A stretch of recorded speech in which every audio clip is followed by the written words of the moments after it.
देखो, बहुत कम लोग अपनी जिंदगी की सबसे बड़ी कमाई, अपनी सबसे बड़ी पॉपुलैरिटी और अपने सबसे सेफ करियर को अपनी मर्जी से छोड़ते हैं। क्योंकि आमतौर पर लोग पावर के लिए फेम कमाते हैं, लेकिन कुछ लोग ऐसे भी होते हैं जो फेम को छोड़कर पावर चुनते हैं। और आज की कहानी एक ऐसे ही इंसान की है, एक ऐसा सुपरस्टार जिसकी फिल्म रिलीज होने से पहले थिएटरों के बाहर दूध चढ़ाया जाता था, जिसके फर्स्ट डे फर्स्ट शो के दिन टिकट 5,000 तक के बिकते थे, जिसकी एक फिल्म हजारों करोड़ों की इकोनॉमी एक्टिविटी पैदा कर देती थी, और जो एक फिल्म से 250 से 300 करोड़ रुपए तक का चार्ज कर रहा था। लेकिन फिर उसने अचानक वो दुनिया छोड़ दी जिसमें वो अनबीटेबल किंग था। और इतना ही नहीं, ये किसी फिल्म की कहानी नहीं, क्योंकि अब विजय सिर्फ एक एक्टर नहीं है, वो तमिलनाडु के चीफ मिनिस्टर हैं। वो शपथ ले चुके हैं। अब उनके सामने कैमरा नहीं, कैबिनेट है। अब स्क्रिप्ट राइटर नहीं, बल्कि पॉलिसी फाइल्स हैं। अब ऑडियंस सिर्फ फैंस नहीं है, बल्कि 7 करोड़ लोग हैं। और सबसे बड़ा सवाल यह है कि क्या जिस आदमी ने बॉक्स ऑफिस को कंट्रोल किया, वो अब 30 लाख करोड़ की इकोनॉमी को संभाल पाएगा? क्योंकि ये कहानी सिर्फ राजनीति की नहीं है, ये कहानी है brand power, fan psychology, business strategy, political capital और उस अनलिमिटेड गैम्बल की, जहां एक आदमी ने अपने करियर की सबसे प्रॉफिटेबल पोजीशन छोड़कर रियल लाइफ का सबसे मुश्किल रोल चुन लिया है। जोसेफ विजय चंद्रशेखर, या जैसे करोड़ों लोग उन्हें जानते हैं, थलापति विजय। 22 जून 1974 को चेन्नई में जन्मे विजय किसी आउटसाइडर स्टोरी से नहीं आए थे। उनके पिता एस.ए. चंद्रशेखर एक फिल्म मेकर थे और उनकी मदर शोभा चंद्रशेखर प्लेबैक सिंगर थी। बाहर से देखने पर यह लग सकता है कि सक्सेस तो आसान रही होगी, लेकिन रियलिटी थोड़ी अलग थी। करियर की शुरुआत में विजय को एक्टिंग, डायलॉग डिलीवरी और लुक्स तक के लिए ट्रोल किया गया। कई लोगों को लगता था कि वो कभी सुपरस्टार नहीं बन पाएगा, लेकिन यहीं से शुरू होती है पहली बिजनेस स्ट्रेटेजी, जिसका नाम है लॉन्ग टर्म पोजीशनिंग। जहां दूसरे एक्टर्स स्टाइलिश इमेज बनाने में लगे थे, वहीं विजय को धीरे धीरे मास ऑडियंस के लिए हीरो की तरह बिल्ड किया गया।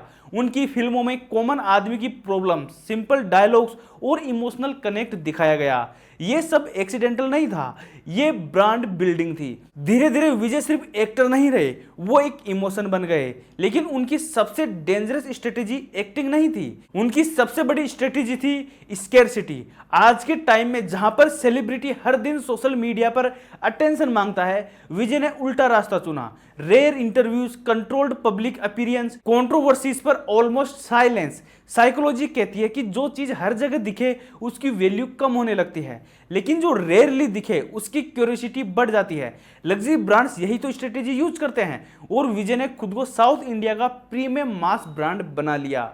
अब नंबर समझिए, देखो 2000 में विजय लगभग 50 लाख पर फिल्म चार्ज करते थे, और 2024-26 तक रिपोर्ट्स के मुताबिक वो हर मूवी के लिए 200 से 300 करोड़ रुपए चार्ज करने लगे हैं, यानी लगभग 40,000% की ग्रोथ। लेकिन असली कहानी सैलरी की नहीं है, असली गेम था मूवी इकोनॉमिक्स। एक एवरेज विजय फिल्म 300 से 600 करोड़ का आराम से बिजनेस जनरेट कर सकती थी, लेकिन प्रोड्यूसर्स को प्रॉफिट सिर्फ थिएटर्स कलेक्शन से नहीं आता था। OTT rights, satellite rights, audio rights, ये सब रिलीज से पहले ही बजट का 60 से 70% रिकवर कर लेते थे। नेटफ्लिक्स, अमेजन, सन टीवी जैसे बड़े प्लेयर्स विजय फिल्म्स पर एग्रेसिवली बिड करते थे। क्यों? क्योंकि विजय के पास एक ऐसी चीज थी जो आज की दुनिया में सबसे एक्सपेंसिव है, वो है प्रेडिक्टेबिलिटी, अटेंशन। लोग सोचते हैं पैसा सबसे वैल्यूएबल है, रियलिटी यह है अटेंशन सबसे ज्यादा वैल्यूएबल है, क्योंकि जहां गारंटीड अटेंशन होती है वहां पर गारंटीड मनी भी आता है। इसलिए डिस्ट्रीब्यूटर 100 करोड़ से ज्यादा रिस्क लेने को तैयार रहते हैं, चाहे फिल्म कितनी ही एवरेज निकले, ओपनिंग डे क्रैश नहीं होगा। देखो, इस वीडियो में आगे बढ़े उससे पहले मेरे को आपसे एक सीरियस बात बोलनी है। देखो, 70 से 80% लोग वीडियो देखते हैं, इंजॉय करते हैं, पूरा वीडियो देखते हैं, लेकिन भाई साहब उनमें से उन 70-80% लोगों में से मतलब 60 से 50% लोग सब्सक्राइब किए बिना निकल जाते हैं। तो भाई ऐसा क्यों करते हो यार? जब वीडियो देख रहे हो, पसंद आ रहा है, तो सब्सक्राइब करके सपोर्ट कर दो ना मेरे भाई। वीडियो लाइक कर दिया करो और कमेंट भी कर दिया करो। अभी तक आपने अगर सब्सक्राइब नहीं किया तो भाई सब्सक्राइब कर देना मेरे भाई। चलो अब आगे बढ़ते हैं। तमिलनाडु की थिएटर्स इकोनॉमी का एक बड़ा हिस्सा विजय रिलीज पर डिपेंडेंट बन चुका था, लेकिन फिर कहानी में सबसे बड़ा ट्विस्ट आया। जिस आदमी की फिल्म इकोनॉमी चला रही थी, उसने अचानक सिनेमा को बिल्कुल ही क्विट कर दिया, और यहां से शुरू होती है द पॉलिटिकल पिवट। बहुत से लोग सोचते हैं कि विजय ने अचानक पॉलिटिक्स ज्वाइन की, लेकिन अगर आप पैटर्न देखो तो ये मूव सालों पहले से शुरू हो चुका था। उनकी जो वेलफेयर ऑर्गेनाइजेशन है विजय मक्कल लाइकम, अब ये देख लो मैंने सही किया है ये गलत, लेकिन पढ़ लेना, ठीक है, धीरे धीरे ग्राउंड लेवल पर नेटवर्क बना रही थी, स्टूडेंट्स को financial support, social media activities और कंट्रोल्ड मैसेजिंग। ये सब रैंडम चैरिटी नहीं थी, ये ट्रस्ट बिल्डिंग थी। बिजनेस लैंग्वेज में समझ लो, पहले उन्होंने इमोशनल इन्वेस्टमेंट बिल्ड किया, फिर उसे पॉलिटिकल कैपिटल में कन्वर्ट कर लिया। जब बाकी पार्टीज वर्कर्स ढूंढ रही थी, विजय के पास रेडीमेड नेटवर्क था। पहले जो फैन क्लब पोस्टर लगाते थे वही लोग डिस्ट्रिक्ट लेवल पॉलिटिकल वर्कर्स बन गए, यानी फैंस वॉलेंटरी बन गए।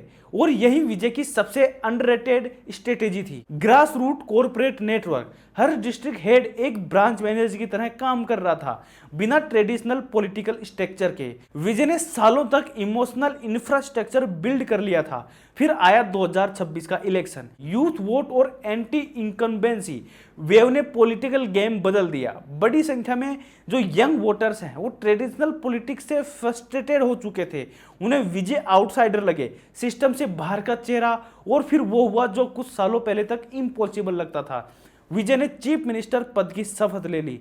लेकिन यहीं से उनकी कहानी आसान नहीं बल्कि और ज्यादा मुश्किल हुई। और भी ज्यादा मुश्किल हुई, क्योंकि इलेक्शन जीतना एक बात है और गवर्नमेंट चलाना दूसरी बात। फिल्म में हीरो 3 घंटे में प्रॉब्लम सोल्व कर देता है, रियलिटी में roads, jobs, inflation, health care और करप्शन है। इनका क्लाइमैक्स इंटरवल के बाद नहीं आता। अब विजय सिर्फ सुपरस्टार नहीं है, वो तमिलनाडु की लगभग 30 लाख करोड़ इकोनॉमी के डिसीजन मेकिंग सिस्टम का हिस्सा है। यानी जिस आदमी का इन्फ्लुएंस पहले थिएटर्स तक सीमित था, अब उनकी पॉलिसी करोड़ों लोगों की जिंदगी को इफेक्ट कर सकती है। और यहीं से आता है सबसे इंटरेस्टिंग डिबेट, कॉन्फ्लिक्ट और इंटरेस्ट, क्योंकि जिस इंडस्ट्री ने विजय को सुपरस्टार बनाया, अब उसी इंडस्ट्री की टैक्सेशन, थिएटर टिकट्स, प्राइजिंग और सिनेमा पॉलिसी इनडायरेक्टली उनके इन्फ्लुएंस में आ सकती है। सिंपल वर्ड्स में सोचो, जिस सिस्टम से पहले आप पैसा कमाते थे, अब उसी सिस्टम को रेगुलेट भी आप ही को करना है। और तो विजय ने जो सबसे बड़ा सेक्रीफाइस किया है वो है 300 करोड़ पर फिल्म वाला करियर, प्रैक्टिकली अब पॉज हो चुका है। सोचिए कोई इंसान वॉलेंटरी इतनी बड़ी इनकम छोड़ दे सिर्फ पब्लिक ऑफिस के लिए। यही वजह है कई एनालिटिक्स इसे अल्टीमेट सेक्रीफाइस स्ट्रेटेजी कहते हैं। शॉर्ट टर्म मनी छोड़ी गई लॉन्ग टर्म लेगेसी के लिए। लेकिन विजय के सीएम बनने का सबसे बड़ा शौक किसे लगा? कॉलीवुड को, क्योंकि इंडस्ट्री में अचानक पावर वैक्यूम क्रिएट हो गया है।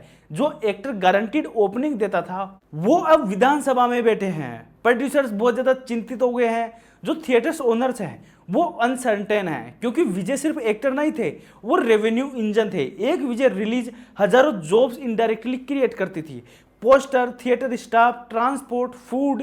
और यहाँ समझना जरूरी है, साउथ इंडिया में फैंडम सिर्फ इंटरटेनमेंट नहीं है, ये एक डिवोशनल फैंडम इकोनॉमी है। फैन सिर्फ फिल्म नहीं देखते, वो आइडेंटिटी सेलिब्रेट करते हैं। वो अपने फेवरेट हीरो के जो पोस्टर होते हैं उन पर वो दूध चढ़ाते हैं। ये इमोशनल बिहेवियर है, लेकिन इकोनॉमिक्स एक्टिविटी भी है। अब जब वही सुपरस्टार पॉलिटिक्स में है, ऑडियंस भी डिवाइड हो सकती है। कुछ लोग सपोर्टिव बनेंगे और कुछ लोग critic.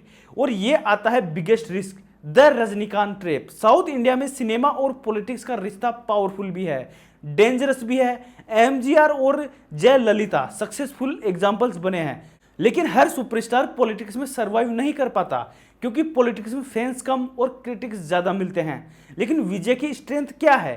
Controlled image, limited interviews, mystery branding, youth focused, rare appearance. यानी उन्हें पहले क्यूरियोसिटी बनाई, फिर ट्रस्ट और फिर वोट।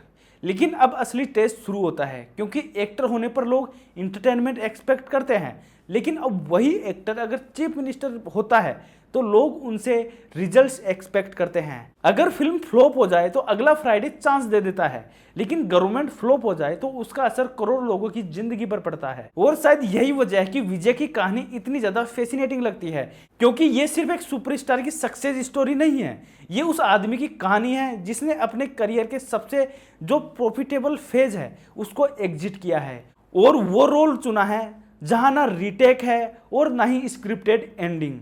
अब सवाल ये नहीं है कि विजय चीफ मिनिस्टर बनेंगे या नहीं, सवाल यह है कि क्या वो सक्सेसफुल चीफ मिनिस्टर साबित होंगे।